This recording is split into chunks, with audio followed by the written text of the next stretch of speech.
मैं Varsha Dawa, assistant professor political science, government college Bayana. हम मौलिक अधिकारों की चर्चा कर रहे थे पिछली वीडियोज़ में। मौलिक अधिकार में हमने समानता के अधिकार की बात कर रहे थे, जो कि अनुच्छेद 14 से 18 में है। अनुच्छेद 14 की हमने चर्चा इससे पहली वीडियो में की थी।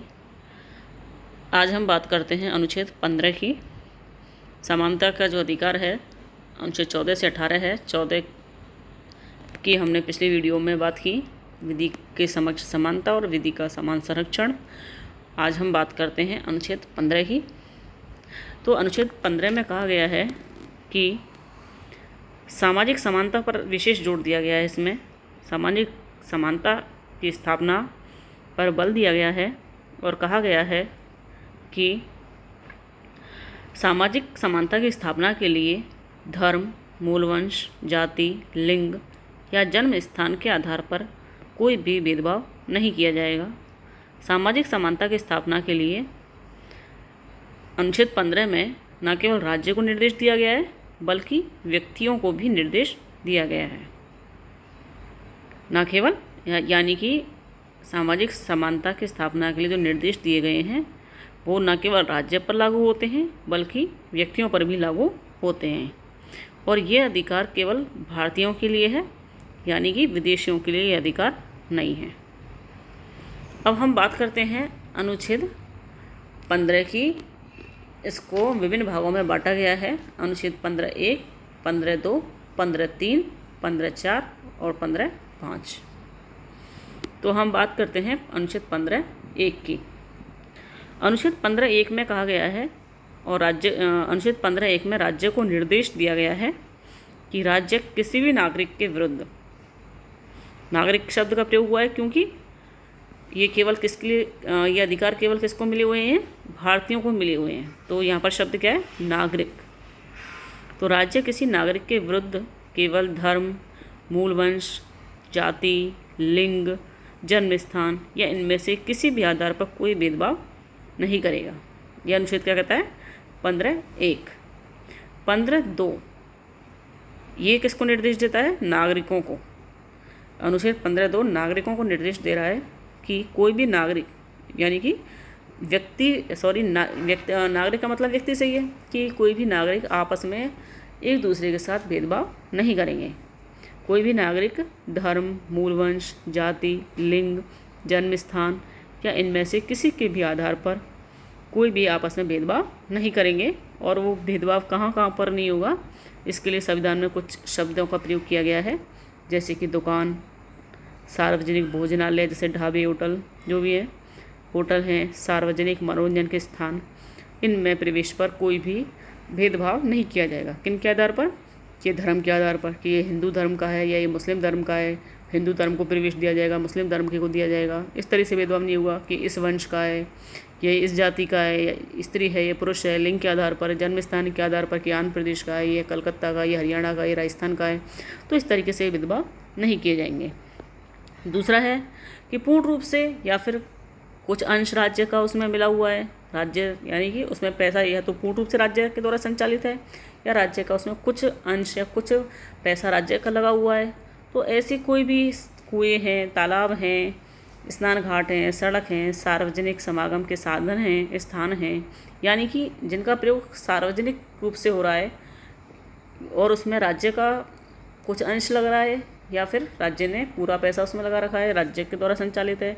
तो ऐसे भी किसी भी सार्वजनिक स्थान में धर्म, मूलवंश, जाति, लिंग, जन्म स्थान, इनके आधार पर कोई भेदभाव नहीं किया जाएगा। ठीक है, तो ये है अनुच्छेद 15(1) और अनुच्छेद 15(2). अब इसके बाद हम बात करते हैं अनुच्छेद 15(3), 15(4) और 15(5). ये क्या है? अनुच्छेद 15(1) और 15(2) के अपवाद हैं। यानी कि हम ये बात कर रहे हैं कि राज्य लिंग के आधार पर, जाति के आधार पर, धर्म के आधार पर, वंश के आधार पर कोई भेदभाव नहीं किया जाएगा। लेकिन कुछ अपवाद हैं जो ये कह रहे हैं कि भेदभाव किया जाएगा, लेकिन वो भेदभाव उचित होगा, तर्कसंगत होगा, युक्ति युक्त होगा। जैसे कि अनुच्छेद 15(3) कह रहा है कि राज्य स्त्रियों और बालकों के लिए विशेष प्रावधान करेगा।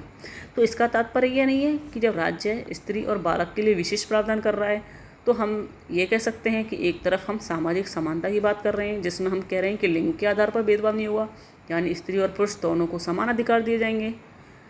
लेकिन अनुच्छेद 15(3) में हम कह रहे हैं कि स्त्रियों को विशेष अधिकार दिए जाएंगे। तो हम ये बात उठा सकते हैं कि इसका मतलब भेदभाव हो रहा है, भेदभाव पुरुषों के साथ हो रहा है कि महिलाओं को विशेष अधिकार दिए जा रहे हैं। तो ये भेदभाव नहीं है, ये युक्त है, ये सही है, ये उचित है। क्यों?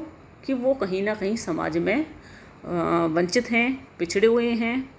तो उन जो समाज में वंचित हैं, जो पिछड़े हैं अन्य लोगों की तुलना में, तो उनको समाज में आगे बढ़ाने के लिए, उन्हें मुख्य धारा में जोड़ने के लिए ये ज़रूरी है कि उनके लिए कुछ विशेष प्रावधान किए जाएं, जिससे कि वो अपना विकास कर सकें और समाज की मुख्य धारा में शामिल हो सकें। इसको एक ऐसे उदाहरण से हम समझ सकते हैं कि मान लो एक माँ है और उसके 2 पुत्र हैं, एक पुत्र कमज़ोर है और एक पुत्र अच्छा है। तो यदि मान लो माँ अपने कमज़ोर पुत्र के लिए कुछ एक्स्ट्रा अफर्ट करती है या कुछ एक्स्ट्रा उसके लिए कुछ करती है, तो हम उस माँ पर ये आरोप नहीं लगा सकते कि वो अपने बच्चों के साथ भेदभाव कर रही है। वो इसलिए कर रही है क्योंकि उसका एक बच्चा कमज़ोर है, तो उसके लिए ये बनता है कि वो उसकी माँ अपने कमज़ोर बच्चे के लिए कुछ अलग से करे। तो ठीक वही स्थिति राज्य में है कि जो कमज़ोर हैं, जो वंचित हैं, जो पिछड़े हुए हैं, उनको अन्य लोगों के बराबर में लाने के लिए, उन्हें मुख्य धारा में जोड़ने के लिए समाज की ये आवश्यक है कि उनके लिए कुछ विशेष प्रावधान किए जाएं। तो इस तरीके से अनुच्छेद 15 है। अनुच्छेद 15(4) कहता है, पहले तो हमें ये ध्यान रखना है कि अनुच्छेद 15(4) है, ये मूल संविधान में नहीं था, इसको बाद में जोड़ा गया और प्रथम संविधान संशोधन 1951 में इसको जोड़ा गया। और इसमें क्या प्रावधान किए गए कि सामाजिक और जो शैक्षणिक दृष्टि से जो पिछड़े वर्ग हैं, उनको सरकारी शिक्षण संस्थानों में आरक्षण की व्यवस्था की गई है। जैसे कि आपके स्कूल हैं, कॉलेज हैं, महाविद्यालय हैं, विद्यालय हैं, इनमें जो सामाजिक और जो शैक्षणिक दृष्टि से जो पिछड़े हुए हैं जो वर्ग, चाहे वो अनुसूचित जाति हो, अनुसूचित जनजाति हो या अन्य पिछड़ा वर्ग है, इनको सरकारी शिक्षण संस्थानों में आरक्षण दिया जाएगा। तो हम ये नहीं कह सकते, ये अपवाद है अनुच्छेद 15(1) और 15(2) का। अपवाद कैसे है? ऊपर हमने बात कही थी कि जाति धर्म के आधार पर भेदभाव नहीं किया जाएगा। अब नीचे हम कह रहे हैं 15(4) में कि अनुसूचित जाति, अनुसूचित जनजाति, अन्य पिछड़े वर्ग के लिए आरक्षण की व्यवस्था हो रही है, तो यानी कि उनके लिए कुछ विशेष प्रावधान हो रहे हैं।